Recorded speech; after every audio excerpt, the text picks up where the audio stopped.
No, this is not the north face of Mount Kailash. This is the south face.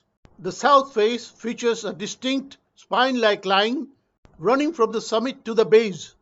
This is interpreted by devotees as the spine of Lord Shiva, or even represented as the staircase used by Lord Shiva to climb the Mount Kailash.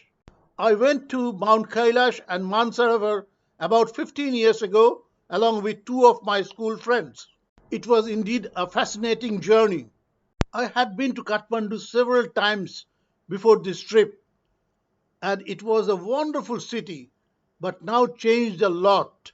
This is the famous Pashupatinath temple at Kathmandu. We started our trip in a group of about 28 or 29 heads. In spite of all the changes in Kathmandu, I found that the Darbar Square still retained its old vibes, though much more crowded than before. Just enjoy the glimpses of Darbar Square before I move on to the actual journey.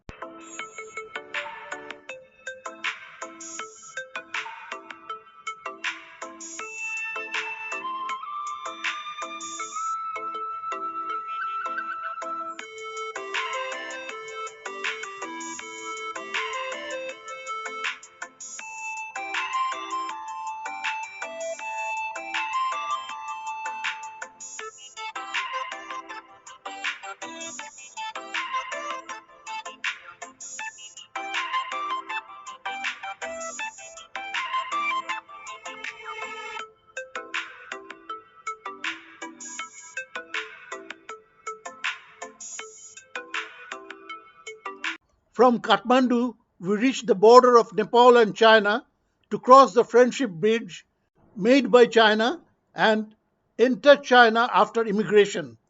After the immigration, we were taken in groups of 5 by Chinese made vehicles for the rest of the trip. No, this was not Kailash.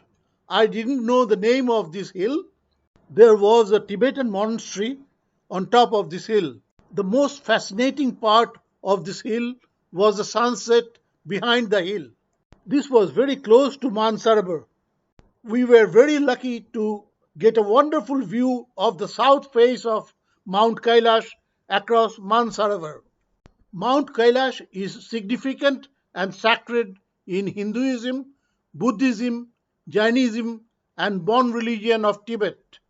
Mount Kailash is considered as the holy abode of the Hindu god Shiva and his wife Parvati. It is believed by the devotees of all the 4 religions that encircling Mount Kailash is an act of divinity. The parikrama round Mount Kailash starts from Yamduar.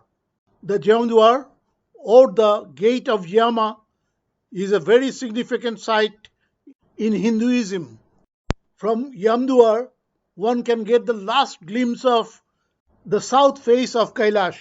The pilgrims either walk on foot or ride ponies for the parikrama. The parikrama is approximately 50 kilometers and can be completed in 3 days. We started with 28 or 29 heads, but only 22 of us could make it up to the end. As such, Kailash is a pyramid-shaped mountain. The pilgrims go past the eastern face of Kailash and gradually approach the northern face. At a certain point, the pilgrims get the first view of the north face of Kailash and finally reach Dherapuk. Dherapuk serves as a crucial resting place for the pilgrims, offering breathtaking views of the north face of Kailash. The close-up photographs of the north face of Kailash depict some very interesting features. Towards the left, at the bottom, there are 2 cave-like structures, and in one of those you can find an image of a Hanuman praying to Lord Shiva. This is formed due to snow on the rocks. Slightly towards the right, again at the bottom, one can similarly find an image of a bull referred as Nandi, the Vahana of Shiva. Last but not the least, the right slope of the north face of Mount Kailash, looks exactly like the head of an elephant and is referred as Ganesha, the elephant headed Hindu god. The north face of Kailash, also known as the Golden Kailash, is particularly notable for its golden hue during the sunrise. The radiant sunlight creates a magical atmosphere with the mountain to glow with a divine energy. All said and done, of late, visiting Kailash has become a lot easier with better roads and better facilities for accommodation.